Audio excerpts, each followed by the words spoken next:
Muito bem. Irmãos, nós estamos chegando ao fim do nosso estudo do livro de Ruth. E nós estamos assim já no linear do fechamento deste livro, mas nada impede nós podermos voltar a estudar esse livro em uma outra oportunidade, porque a palavra de Deus ela é viva, amém? Nós podemos até começar novamente o mesmo estudo hoje, do capítulo 1, e prosseguir 2, 3 e 4, na certeza plena que Deus ia continuar falando aos nossos corações. Isso eu não tenho dúvida disso. E então nós vamos, esta quinta-feira e a próxima quinta-feira, nós estaremos fazendo a conclusão deste livro, e com pontos a se destacar nesse livro e enfatizar. É algo de suma importância, pois quero fazer minhas palavras do apóstolo São Paulo, quando ele disse: eu não me canso de dizer as mesmas palavras. Palavras estas que têm peso, que faz a diferença em nossa vida. Essas palavras, elas são em destaque, porque são fundamentos de sustentação para a nossa vida espiritual, e nós não podemos estar distantes delas. Temos que aplicar no nosso dia a dia para que podemos ter êxito na nossa vida material, na nossa vida espiritual, na nossa vida em relações com os nossos irmãos, a nossa comunidade. E assim, com essas forças, vai gerar crescimento em nossa vida, em todos os sentidos. Há um versículo, irmão, que foi citado aqui, que está em Juízes, capítulo 21 e versículo 25.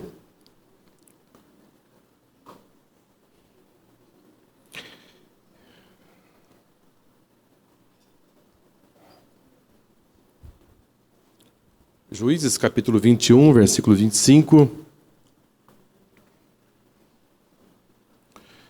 Nos diz assim: naqueles dias não havia rei em Israel, e cada um fazia o que achava mais reto. Isso aqui, irmãos, é um problema gravíssimo, porque não havia liderança, e aqueles que Deus havia levantado para exercer um tipo de liderança também não conseguiu atingir os objetivos assim desejados. Foram momentos de explosões, mas em um tempo muito curto, e não conseguiu passar para as próximas gerações a palavra do Senhor.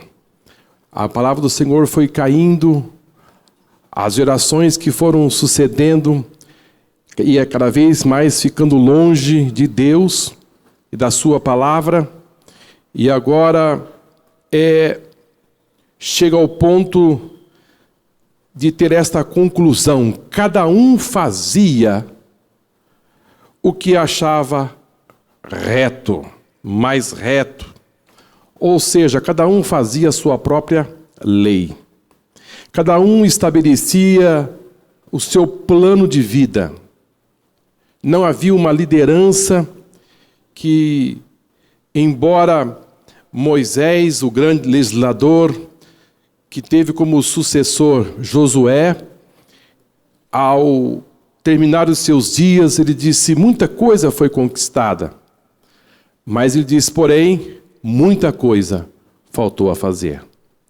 Os inimigos que eram para ser tirados da terra não foram tirados totalmente. Os inimigos ainda estavam rodeando a terra, e alguns deles morando dentro da terra. Então o problema estava instalado, e Deus havia dito que esses inimigos deveriam ser eliminados da terra, porque esses inimigos iam causar problemas futuros. Os seus deuses, as suas práticas, ia contaminar o povo. E foi exatamente isso que aconteceu. não eliminaram os problemas, os povos que ali estavam, as futuras gerações começaram a ter comunhão com eles, e eles começaram a trazer os seus deuses, as suas práticas para as terras de Israel. E já nesses dias, a Bíblia diz que cada um fazia o que achava correto. Mas imagine que anarquia que era. O meu vizinho tem um padrão, eu tenho outro padrão. O bairro lá em cima tem outro padrão. Lá tem uma lei, aqui tem outra lei. Cada um puxava os seus próprios interesses. Essa é a realidade. Se me interessa, eu vou fazer. Mas se não me interessa, eu não vou fazer. Vai dar resultado para mim? Vai. Então, eu estou fazendo. Se não vai me dar resultado, estou fora. Mas imagine uma pessoa passar por esta vida procurando somente aquilo que ele acha certo. Não tem um padrão que estabelece o que é correto. A coisa toma, irmãos, uma dimensão sem precedente. E hoje, irmãos, também não é diferente. Vivemos hoje um mundo repartido, já politicamente, tantos partidos.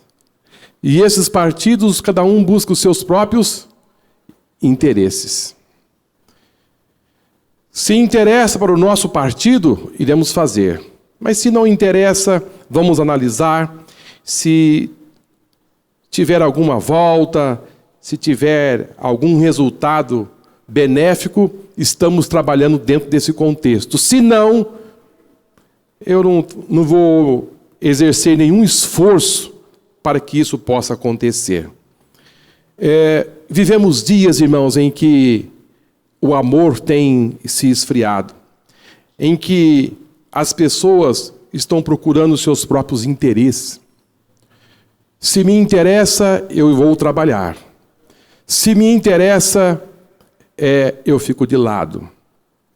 Ou vou trabalhar em busca de subir no topo da pirâmide e vou pisar em quem for necessário, desde que eu chegue lá.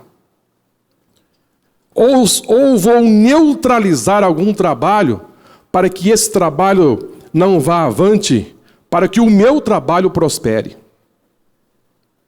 Vou fazer de tudo para que a minha posição seja estabelecida a qualquer custo.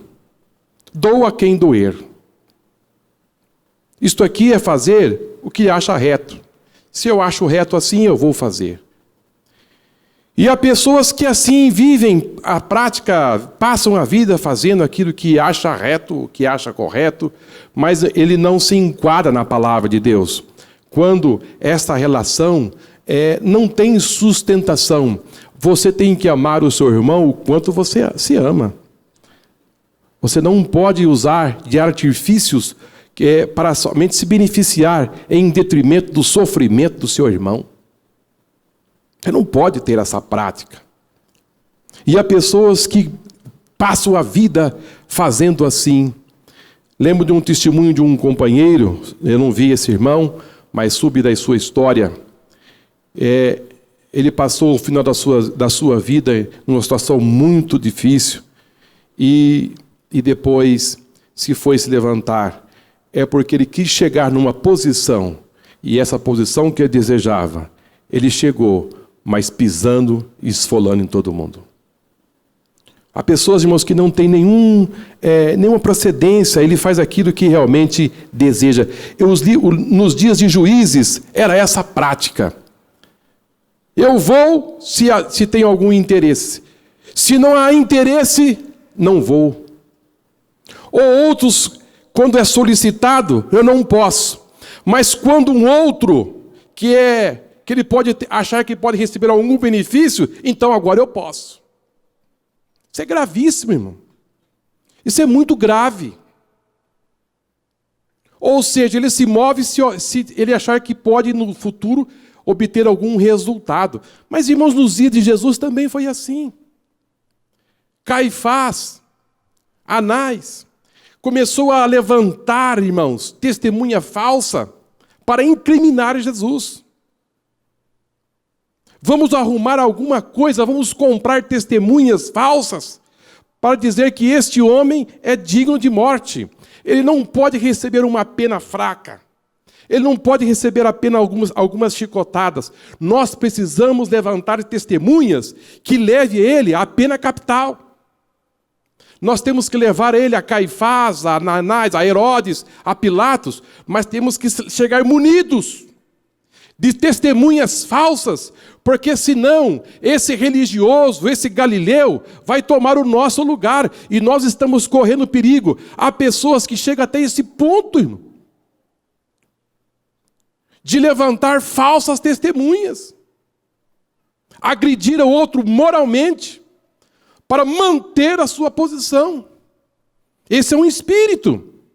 E nós precisamos detectar esses espíritos e orar para que esse espírito desapareça e o nome do Senhor seja glorificado em nossa vida. O nosso objetivo, irmãos, não é um objetivo particular. O objetivo do cristão é o reino de Deus. Se o seu objetivo não é o reino de Deus, você está desfocado. Anás e Caifás estavam preocupados com a sua posição religiosa. Então, se armaram de todas as formas para incriminar Jesus. Ora, irmãos, eles odiavam César. E eles disseram, ele está dizendo que é o nosso rei. E nós não temos um outro rei a não ser César. Ao ponto que eles chegaram. Do seu maior inimigo, se tornar o seu maior amigo para incriminar Jesus. Irmãos, há outros que tomam outro caminho da bajulação. Há outros que as suas palavras são como favo de mel. Bajula, bajula, bajula, mas essa bajulação é movida somente por interesse. E quando esse chega na posição que deseja, aí quem está embaixo, irmãos, as consequências são drásticas. Nunca ele tem uma palavra de confrontamento para ajudar o próximo, mas as suas palavras é somente visando os seus próprios interesses. Cuidado, irmãos, com aquelas pessoas que só te bajulam. Você tem que se agradar das pessoas que dizem a verdade que você precisa ouvir. Você precisa ter perto de você pessoas que dizem a verdade, para que essas verdades possam gerar crescimento na sua vida. Mas esses que ficam só com aquela pena, irmão, tem umas penas que os reis antigamente, por não ter ar-condicionado, então ficava aqueles bajuladores e sopradores, tanto banava como soprava, para que o vento fosse mais forte. Então ele estava ali somente bajulando o rei, abanando o rei, porque é assim ele se mantinha perto do rei. Não, irmãos, a nossa vida tem que ser movida de um caráter íntegro. Você precisa ter uma posição íntegra. Precisamos fazer aquilo que é correto, mas baseado na palavra do Senhor. Há pessoas que põem a sua lei e dizem, eu preciso chegar lá. Mas se for preciso bajular, eu vou passar a vida inteira bajulando. Deus que nos guarde, irmão. Deus que nos livre. Cada um fazia o que achava reto. Se eu acho que isso é correto e ponho essa lei dentro, e assim fazer essa prática, é um problema. É um problema. E Jesus passou por isso. Jesus sabia que aqueles homens estavam buscando seus próprios interesses. E por isso queriam a sua morte. Por que eles não procuraram os leprosos? Que foram tantos. Por que eles não procuraram os cegos? Que foram tantos que Jesus curou. Aonde eles estavam que não foram consultados? Há outros que procuram somente fazer. Porque nesta vida, irmãos, nós não fazemos exatamente tudo certinho todo dia. Mas há pessoas que estão à procura das suas falhas para colocar na luz. para que a sua posição seja elevada. Ele fez errado. Ele fez errado.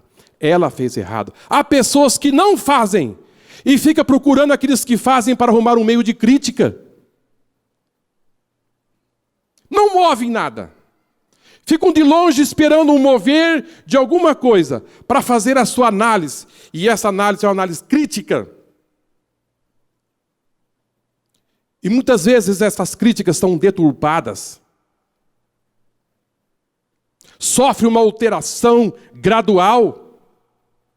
E essas críticas são carregadas, distorcidas, com a finalidade de destruição. Carregadas de venenos para causar um mal para o semelhante. Naqueles dias, não havia rei em Israel. Cada um fazia o que era correto, achava que era correto. Irmãos, vamos nos ajustar na palavra do Senhor. Se isto que você vai fazer vai causar dor, sofrimento ao seu irmão, e isto é apenas para um desejo, seu ego, para o seu crescimento, mas que isso aconteça para se promover, não faça isso. Não faça isso. Apenas com esse propósito. Não tome este caminho. Sabe por quê? Deus lá em cima está vendo tudo. Deus está vendo tudo. A velocidade que você vai crescer é muito rápida, mas o seu tombo é iminente.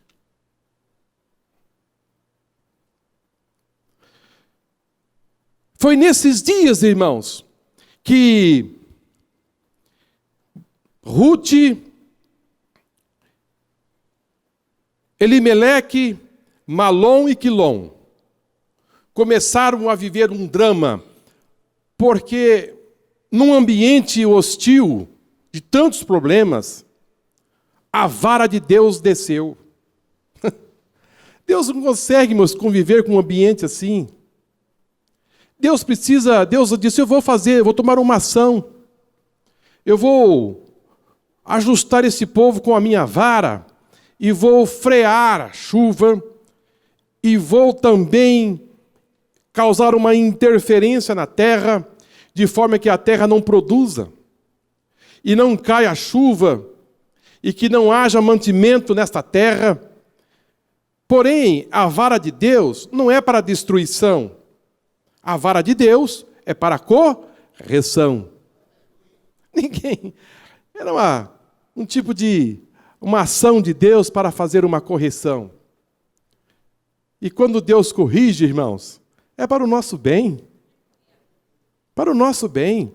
Ele corrige com amor, com carinho. Para o nosso crescimento, para o nosso bem. E Elimeleque viu que a sua pecuária, a sua agricultura não estava mais trazendo os dividendos que assim costumava acontecer, ele se assustou. Pai, eu colhia tantas sacas, agora só colhi isso. O gado está cada vez mais magro. Encontrei uns dois, assim, bem, já deitado, não tem força nem para levantar, não tem pasto. A coisa aqui vai se acabar. A coisa aqui vai tomar uma dimensão sem precedente, e antes que isso aconteça, eu vou tomar uma atitude. Irmãos, quando a crise chega, quando os problemas batem, solapa a vida, eu disse aqui uma quinta-feira atrás, ou duas, que nós precisamos tomar decisões. E quando nós não tomamos uma decisão, ficamos na indecisão, a indecisão também é uma decisão. Vocês, irmãos, entenderam? Quando eu vivo na indecisão, é uma decisão. Porque eu decidi viver na indecisão.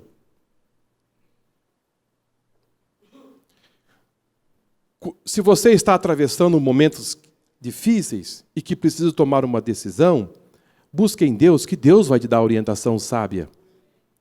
Não é necessário você colocar a mudança nas costas e sair procurando um meio de vida, trocando de emprego, porque as coisas não estão acontecendo a contento. Não. Ore a Deus. E Deus vai te colocar você a melhor decisão no seu coração. Não é porque agora você já está com 30 anos que você tem que casar com o primeiro que aparece. Não. Absolutamente. Não, mas agora eu vou ficar para titia. Vou ficar para titio. Então surgiu o primeiro, eu vou casar com esse, porque senão vai ficar pior. Não. Irmãos, com Jesus não fica nada pior, só fica melhor. O que você não precisa, o que você não pode, é deixar de Jesus.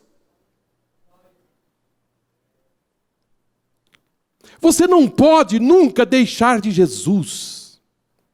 O problema aconteceu, você está passando por uma dificuldade, um problema, o que você nunca pode é deixar de Jesus. Há pessoas que deixam Jesus por causa dos problemas. Coloca como um culpado Deus. Não, irmãos. Deus é a única pessoa que você não pode deixar jamais. Eu cometi eu pequei, eu fiz alguma coisa, então agora vou distanciar-se de Deus. É o contrário. É o momento de você se aproximar mais de Deus. Os irmãos estão entendendo? Deus é a pessoa que você não pode se afastar jamais. Mas eu falhei, eu fracassei, aconteceu algo. Jesus é o seu melhor amigo e Ele não desiste de você jamais. Essa é a realidade, irmão. Esta é a realidade.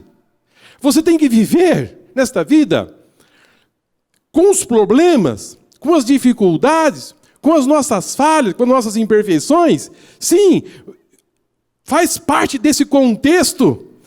Porém, você tem que ter um fundamento, e esse alicerce tem que estar muito bem feito. De Jesus, eu não deixo jamais.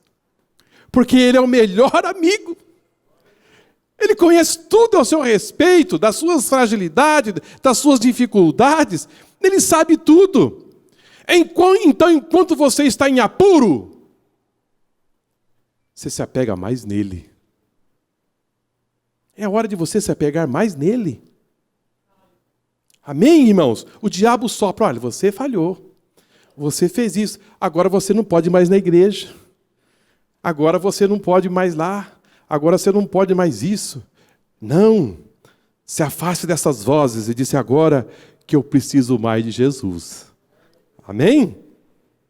Então, eles tomaram uma decisão muito equivocada, irmãos, muito equivocada, porque as dificuldades chegaram e eles deixaram a casa de Deus. Vamos entender o contexto? Faltou pão e eles deixaram a casa de pão porque faltou pão. Se está faltando pão, você nunca pode deixar a casa de pão. Se o pão está escasso, é agora que você tem que ficar na casa de pão, porque Belém é casa de pão. E se Belém é casa de pão, por que eu vou para outro lugar? Se eu estou plantado na casa de pão, o pão vai sair dali. Se está passando por algum momento, alguma dificuldade, mas da casa de pão eu não posso deixar. Se você está passando dificuldade, ou uma crise, então você não pode deixar de Jesus. Porque a solução vai vir de Jesus e não de outro lugar. Isso aqui, irmãos, são fundamentos que o crente precisa colocar em prática todos os dias. Mas eles não fizeram isso. A crise chegou, eles deixaram a casa de pão para trás e foram para os campos de Moabe. Ali aventurar alguma coisa. Irmãos, O crente, ele não vive de aventura. Eu vou aventurar ali, se der certo, deu, se não der... Não podemos ter essa prática, se der ou se não der. Não, o crente ele vive orientado pelo Espírito Santo. Ele vive baseado na palavra do Senhor, ele tem o seu norte, ele tem o seu fundamento. E quando assim fazemos, ficamos expostos às maiores dificuldades, se agravam.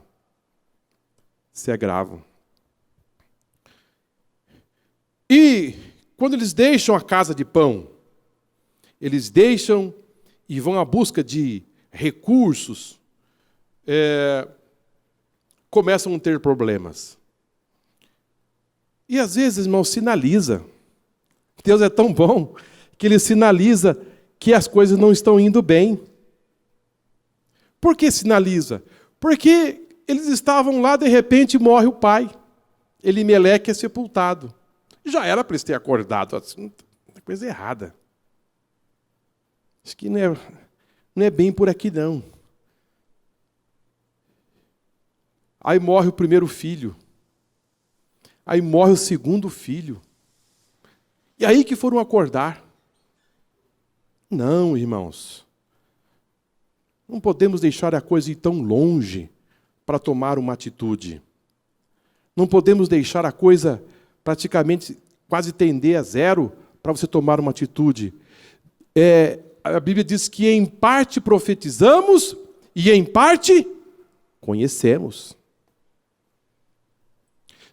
Nesse conhecer, Deus lhe dá as faculdades de tomar as decisões daquilo que já está profetizado na palavra do Senhor, mas Deus lhe dá esse senso de equilíbrio para você tomar a decisão diante daquilo que já está acontecendo. A coisa já está forte. Você está em terra errada, em campo errado. Deixou a casa de Deus, deixou a casa de pão e está insistindo no lugar errado até quando?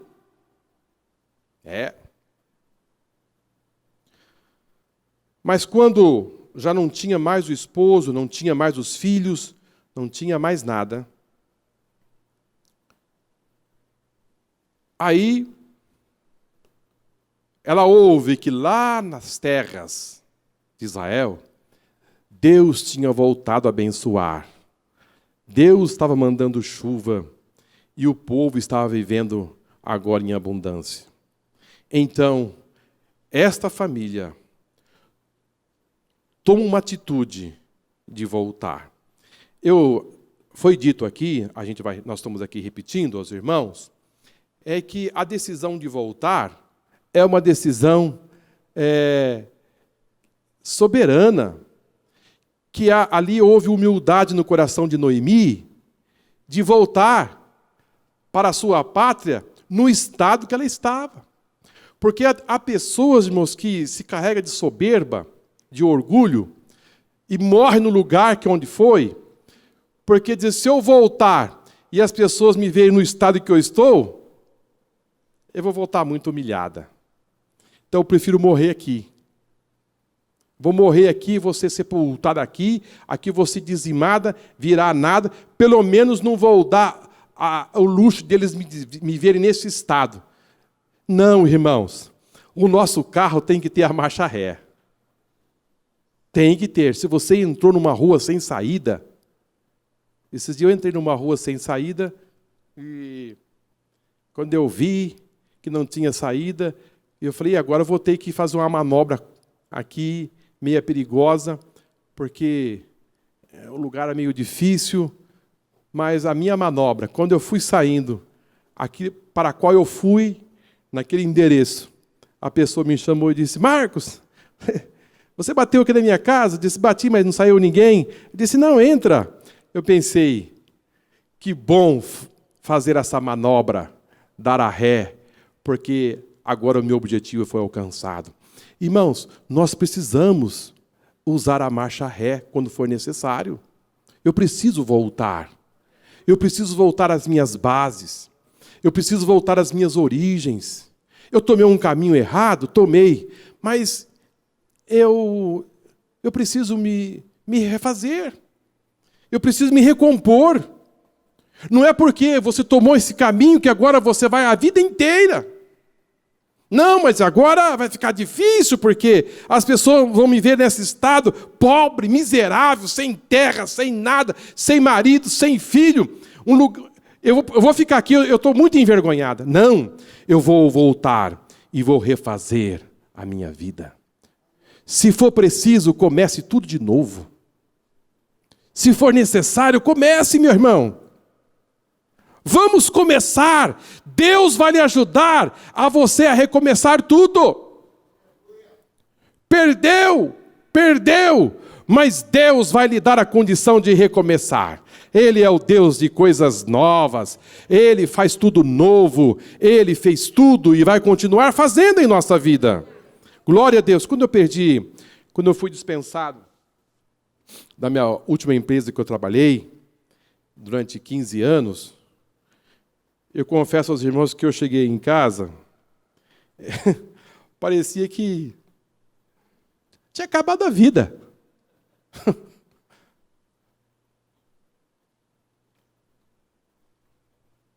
Olha, irmãos, eu ia almoçar, o almoço não tinha sentido. Ou ia jantar, não tinha sentido. Ou ia dormir, parece que não tinha sentido. Tinha se acabado tudo. O mundo caiu na minha cabeça, me achatou, eu disse, se acabou-se. Os meus filhos cresceram só ouvindo eu trabalhando nessa empresa. Para eles não existia outra empresa. Não existe mais nada. Agora, deixei de trabalhar nesta empresa, não havia mais nenhuma empresa no mundo. Tudo se acabou. Reduziu a zero, não tem mais nada. Agora não tem mais Unimed, não tem mais Uniodonto, não tem mais plano de saúde, não tem mais salário mês que vem, não tem mais nada. E agora até arrumar outro emprego, se acabou-se tudo. Irmão, se acabou-se nada. Agora que está começando a sua grande vitória. Aleluia! Glória a Deus!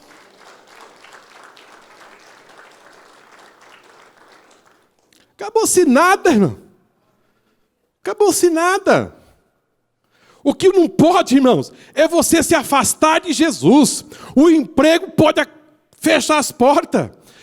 As coisas podem acontecer, mas de Jesus você não pode largar. Então, se você ficou com Jesus, Ele tem a chave das portas. Mas essa chave é a chave tetra. Qual o problema? Qual o problema se é chave tetra? Ele tem o segredo da chave tetra. E Deus abriu uma porta para mim. Uma porta. Não vou dizer que é porta, um portão. É. Deus tem os seus meios. Então, se você está vivendo uma vida e que se você acha que tudo se acabou, não acabou. É só o começo. Deus vai começar uma nova história. Às vezes se precisa fechar uma porta para que Deus abra outra porta. É necessário que se encerre aqui para começar outro ali. E Deus, quando faz, Ele costura e dá o ponto. Ele não deixa a costura mal costurada, não. E até a gente fica assim tão se apegado aos empregos, assim, as coisas na vida, e que eu às vezes pensava, se eu pudesse voltar lá. Se eu pudesse voltar. E eu recebi, acho que foi 1 ou 2 telefonemas para voltar. E eu peguei o carro e disse, agora eu vou voltar para esta empresa novamente. Quando eu cheguei lá, ele disse, Marcos, nós, no momento de crise, precisamos dispensar muita gente, você foi incluído, mas agora voltou-se os contratos e nós vamos precisar de uma pessoa imediata, que tenha experiência, e pensamos logo em quem? Pensamos no Marquinho, lá, porque eles são conhecidos como Marquinho. E, então, Marquinho, vamos recomeçar? Eu disse, espera só um pouco aqui, vou ali fazer uma ligação, já dou o retorno. Aí liguei para o pastor e o pastor disse, não, Marcos, não volta não. Volta para o seu lugar onde você está. Deus vai te abençoar, é lá. Eu voltei e disse, olha, muito obrigado, eu não vou aceitar. Eu vou voltar para o meu lugar. Então, irmãos, você tem que viver uma vida confiando no Senhor. Às vezes o nosso coração até puxa por aquilo que você passou muito tempo. Mas às vezes o diabo vai tentar você a sair da bênção. Mas você precisa se manter firme, porque Deus, quando Ele abre uma porta, o diabo fica desesperado por poder fazer essa porta fechar. Ele diz, eu vou tentar fechar essa porta que Deus abriu, mas você vai se posicionar firme. Esta família perdeu, e agora eles precisaram voltar.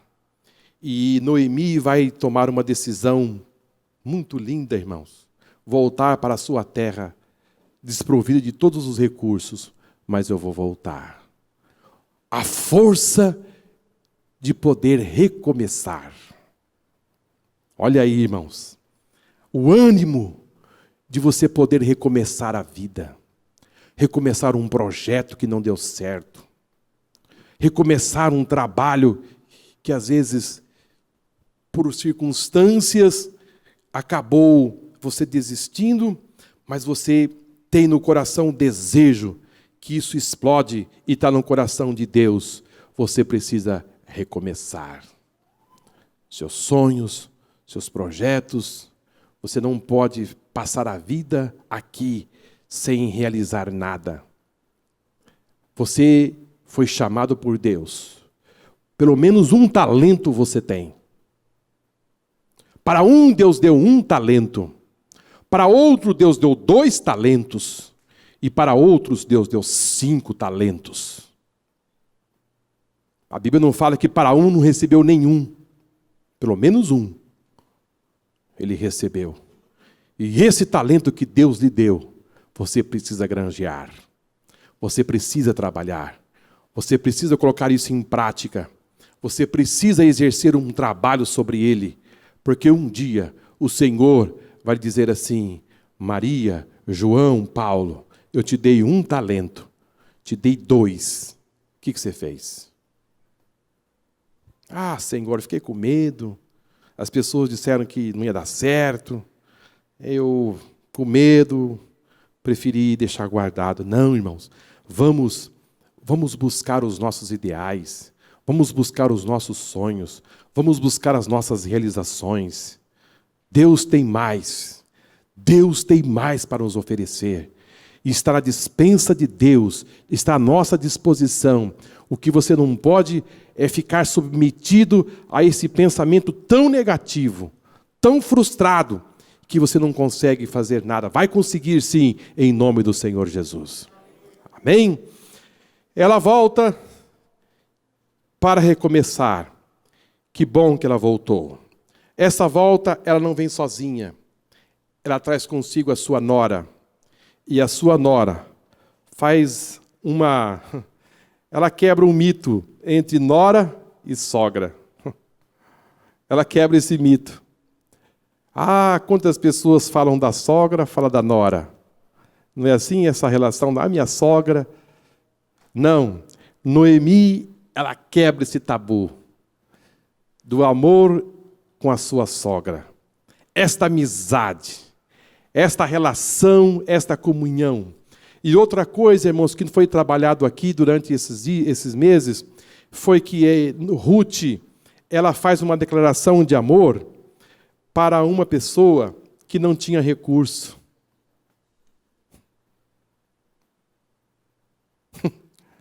Há muita gente fazendo declaração de amor para quem tem muito recurso.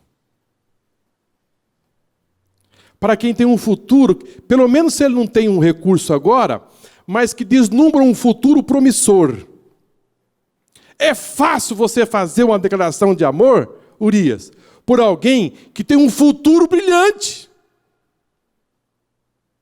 Isso você não precisa nem muito esforço. Parece que as palavras saem sozinhas. Parece que elas saem sem pensar. Agora você fazer uma declaração de amor. E foi uma declaração que eu penso que os casais de namorado, aqueles que mais se amam, têm dificuldade de fazer. Mas essa moabita, que eu não a chamo mais de moabita, porque ela foi moabita até um certo tempo. Porque para fazer uma declaração de amor como ela fez, ela não é mais uma moabita, é uma prosélita. Então eu preciso retirar essas palavras de moabita, porque à medida que ela faz uma declaração de amor como como ela fez, é uma prosélita. É uma mulher convertida. Não ao cristianismo, não, mas sim ao judaísmo. Quem se entrou na família real não foi uma moabita, mas foi uma prosélita. Essa é a realidade, irmãos. Ela quebrou o tabu, não como moabita, mas como uma prosélita, uma convertida ao judaísmo. E Deus não tem paredes. Deus não cerca aqui, cerca ali. Aonde tem um coração obediente, aonde tem uma pessoa convertida, uma pessoa que faz uma declaração de amor, Deus atrai para si. Deus disse, eu não vou perder essa moça de vista. Eu vou trazer ela em patamares muito mais elevados que ela pensa. Porque quando alguém faz uma declaração como ela fez, irmão, quando ela disse, o seu Deus é o meu Deus, fechou. Ela fez uma declaração por alguém que estava só o caco e pó. E entendeu que ela tinha um Deus grande e poderoso. Porque você fazer uma declaração para alguém que está, irmão, que você não precisa nem ir no banco, que o gente vai na sua casa fazer o depósito para você.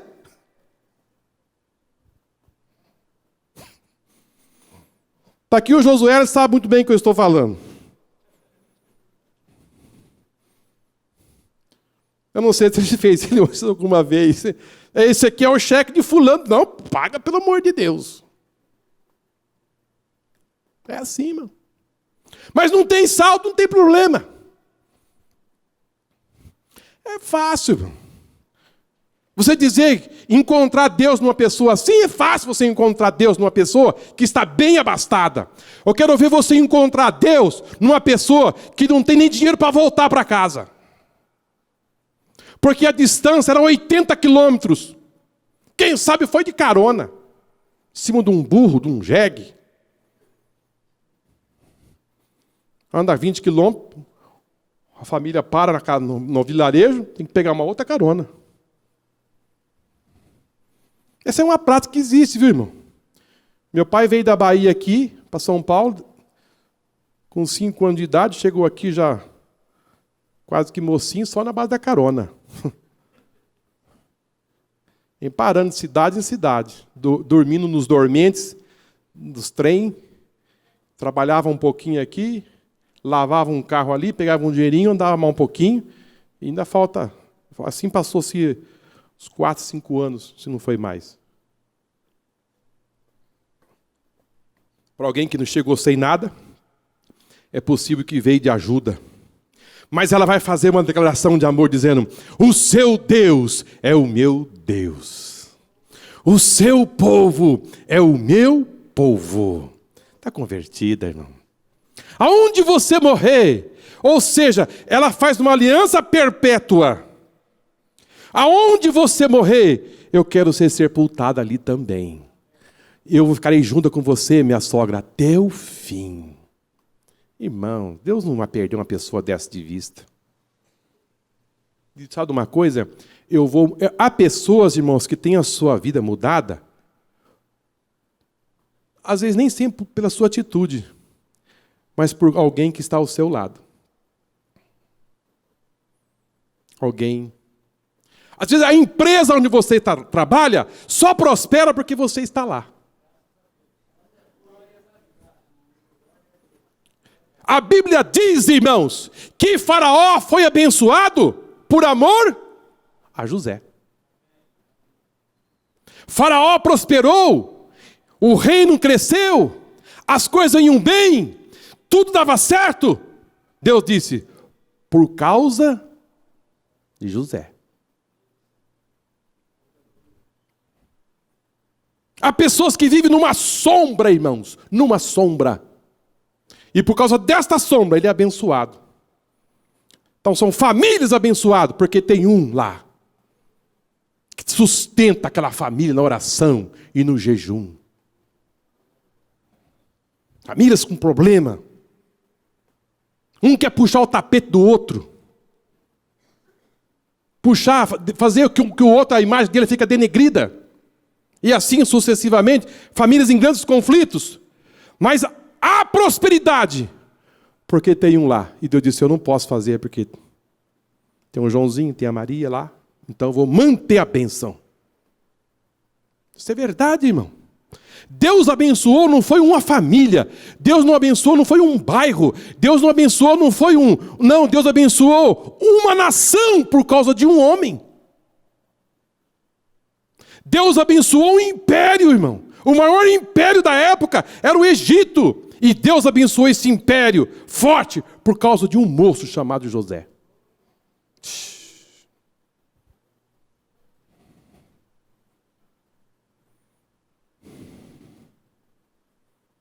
Nossa, irmão, a hora está mandando parar.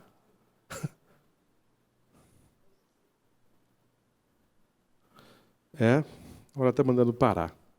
Mas quinta-feira, irmão, quinta-feira a gente realmente vai terminar.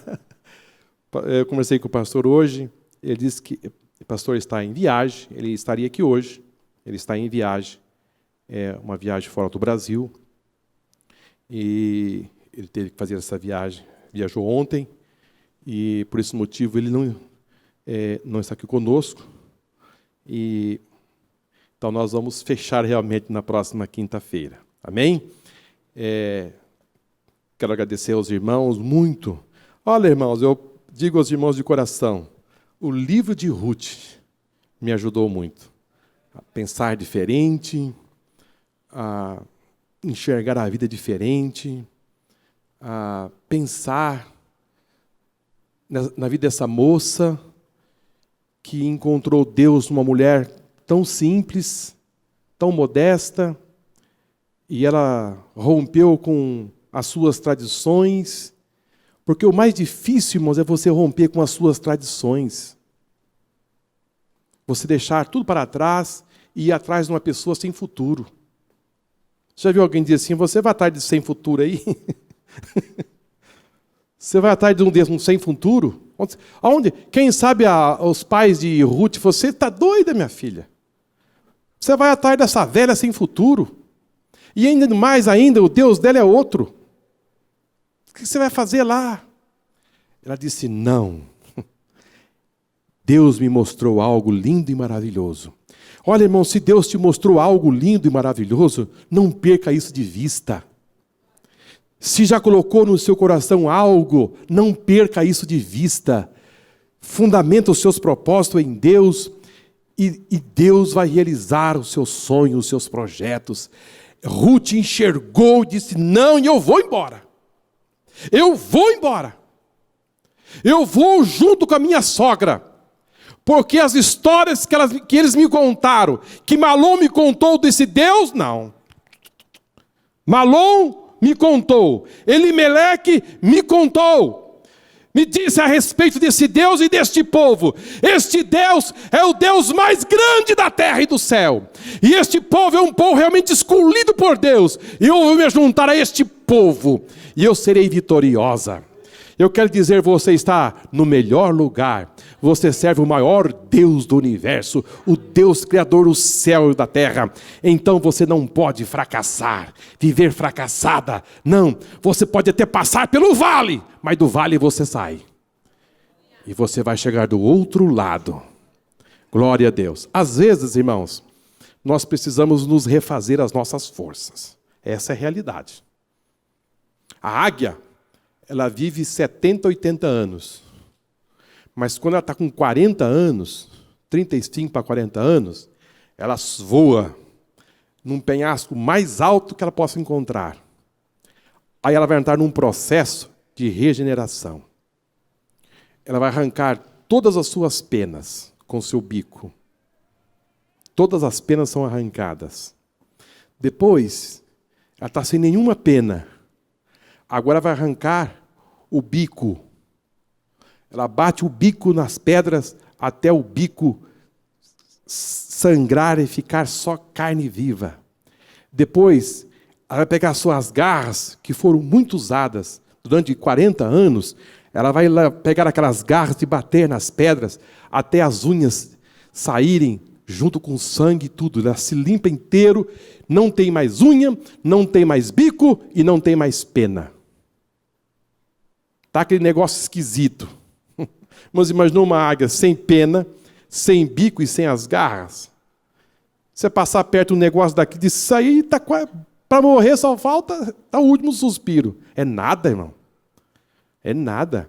Ela vai se invernar ali num buraco. Ela não vai deixar ninguém vê-la naquele estado. Ela vai ficar escondida. Bem alto. Há momentos que nós temos que invernar mesmo, irmão. Há momento que a gente tem que enfiar a cabeça num buraco e ficar lá que Deus vai falar com você, como falou com Elias.